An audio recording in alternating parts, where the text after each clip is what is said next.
Halo Sobat BI, kali ini BI Teaching Industri akan membahas bagaimana produksi atau membuat obat sesuai standar JPOB secara garis besar. Untuk aspek-aspek kritis apa yang harus diperhatikan, meliputi bangunan atau fasilitas produksi, alur proses dari awal sampai dengan akhir, personil, dan dokumentasi. Pengertian fasilitas produksi obat menjelaskan secara singkat tentang ruang lingkup fasilitas produksi obat, mulai dari penerimaan bahan baku hingga pengemasan produk jadi. Pentingnya kualitas obat, menekankan pentingnya obat yang aman, berkhasiat bagi pasien. Tentunya menjadi hal yang menjadi prioritas. Regulasi yang berlaku yaitu yang digunakan yang berlaku di Indonesia yaitu CPOB, cara pembuatan obat baik, yang dikeluarkan oleh Badan POM. Sedangkan Farmakope Indonesia menjadi referensi untuk spesifikasi produknya. Ya.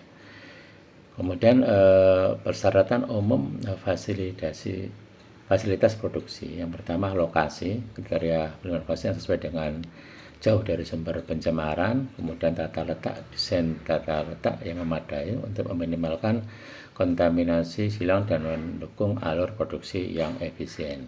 Konstruksi bangunan, material bangunan yang mudah dibersihkan dan tahan terhadap bahan kimia. Utilitas air bersih, yang adanya pengelolaan air dari air pump sumber arteritis menjadi air demineralisasi, air suling, air untuk injeksi, uap, steam, meliputi plant steam, filter steam, clean steam, dan pure steam, juga listrik, dan sistem pembuangan limbah yang memenuhi syarat. Aspek kritis dalam fasilitas produksi yang pertama adalah grounding prosedur. Grounding prosedur industri adalah serangkaian langkah yang harus diikuti oleh pekerja sebelum memasuki area produksi. Tujuannya untuk menjaga kebersihan dan mencegah kontaminasi produk. Meliputi pengganti pakaian pekerja dari pakaian biasa dengan pakaian khusus yang bersih dan steril, menutup bagian tubuh, rambut, wajah, tangan, dan kaki dengan penutup kepala, masker, sarung tangan, dan sepatu khusus. Sanitasi tangan akan dicuci dan disanitasi dengan benar sebelum mengenakan pakaian khusus. Mengapa grounding prosedur ini penting? Yang pertama, untuk mencegah kontaminasi. Kemudian selanjutnya adalah penerimaan bahan baku.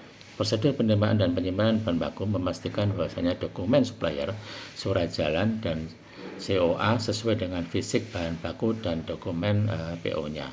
Kemudian bahan baku dilakukan di laboratorium sebelum digunakan sesuai dengan spesifikasi yang ada di monografi Farmakope Indonesia atau USP atau referensi lain yang direkomendasi Badan POM. Ya. Kemudian aspek-aspek kritis berikutnya, di samping tadi sudah disampaikan di depan. Yang pertama, ruang produksi yang terkontrol, ya, misalnya suhu, ya, kelembaban, dan tekanan antar ruangan, jumlah partikel dan mikroba yang menunjukkan tingkatan kebersihan ruangan. Ya, semakin bersih ruangan atau kelas A, maka tekanan ruangan tersebut akan semakin besar dari ruangan lainnya. Tentunya persyaratan jumlah partikel dan mikroba juga berbeda. Nah, itu bisa dilihat contoh skema vaksin manufacturing facility design dan layout. Ya, itu ditunjukkan tingkatan dari kelas kebersihan dari ruangan yang ada, ya, mulai dari ruangan yang paling bersih sampai yang kotor. Kemudian peralatan produksi yang terkalibrasi dan divalidasi, ya, meliputi AQ, instalasi qualification, OQ yang sesuai dengan manual mesin atau alat, dan PQ atau performance kualifikasi sesuai dengan tujuan atau fungsi dari alat atau mesin tersebut. Proses produksi yang sesuai dengan prosedur operasional standar, ya, atau SOP, standard operating procedure, ya, sebagai referensi untuk mengacu ya operator produksi di dalam menjalankan aktivitas atau pekerjaan dia, atau lebih umum disingkat CPB atau catatan pengolahan batch. Ya, di situ menjadi referensi atau acuan operator yang ada di produksi dan supervisor di dalam membuat suatu obat. Jadi tulis apa yang sudah dilakukan, ya, lakukan apa yang ada di CPP dan tulis lagi apa yang sudah dilakukan di dalam CPP atau kertas kerja. Kemudian aspek berikutnya adalah pengujian mutu ya, selama proses produksi. Ya.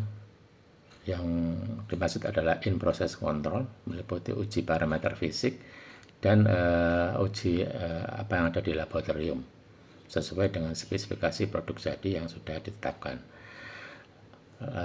Laboratorium pengujian yang dilengkapi dengan peralatan yang memadai dan lengkap ya, sesuai dengan sampel obat yang diuji.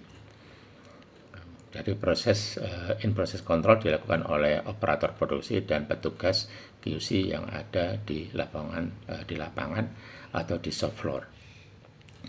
Di labnya juga harus sesuai jumlah instrumen ya. Kemudian proses pengemasan yang higienis dan akurat, bahan kemasan yang sesuai dengan sifat produknya. Ya, apakah kemasan primer, stripping, blistering, sekunder maupun tersier. Kemudian penyimpanan, gudang penyimpanan yang terkontrol ya, baik suhu maupun kelembapannya. Kemudian sistem rotasi persediaan yang baik, meliputi FIFO maupun FIFO, first in, first out, atau first expired dan first out. Kemudian aspek yang lain adalah sanitasi dan izin, program pembersihan dan sanitasi yang efektif. Ya, ini meliputi juga program pembersihan dan sanitasi efektif, pelatihan bagi personel tentang praktek kebersihan yang baik. Kemudian validasi produksi dan validasi pembersihan dan peralatan. Kemudian dilakukan dokumentasi, validasi lengkap dan terorganisir untuk memudahkan melakukan traceability. Kemudian kalibrasi peralatan secara berkala untuk memastikan akurasi pengukuran sampai batas kalibrasi di alat kalibrasi tersebut.